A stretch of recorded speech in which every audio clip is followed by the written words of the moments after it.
Hello, Brits. A Labour MP tried to go on the attack against reform. Using such vile and racist language. And we actually saw Nigel Farage making racist comments. And ended up completely embarrassing herself live on air. That's an answer with respect to a completely different question. How much of a threat is reform to Labour? What should have been a straightforward answer turned into a complete meltdown. It would be natural. They're leading the polls. So There's no shame in it. Instead of debating policies, she launched into wild accusations. So they're fighting like rats in a sack at the moment. Branding reform as racist, claiming they want to privatise the NHS, and even hinting at Nazi comparisons.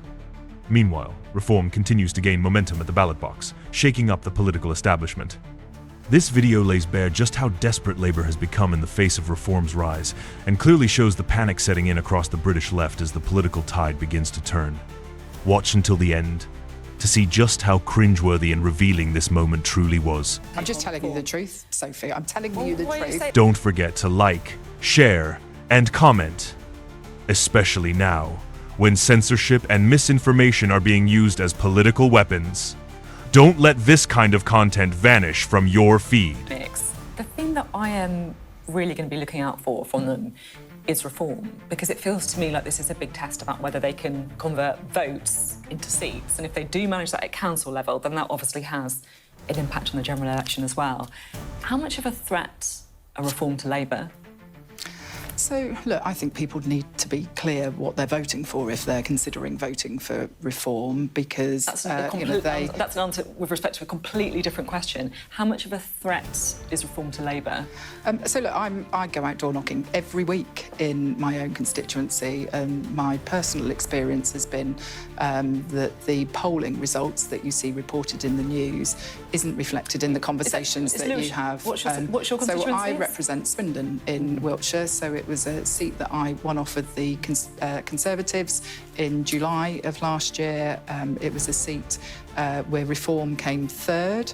And so, you know, my experience is that the poll numbers aren't necessarily reflected on the doorstep. So but what I would say is that, you know, people that are considering voting for reform, they need to be, you know, clear what they're voting for. You know, Nigel Farage's party is a party that will insist that you whip your credit card out when you get to the door of A&E, or that you take a bank loan out if you want to have your hip replaced. Can I make an observation? Because whenever I ask Labour MPs about reform, every Labour MP comes to me with that line on the NHS, which makes me feel that that is a number 10 line. And that makes me feel that Labour are worried about reform, that number 10 are worried about reform, and that they're telling you the lines to take. I'm just telling you the truth, Sophie. I'm telling you the truth. I'm telling you the truth about what reform stand for.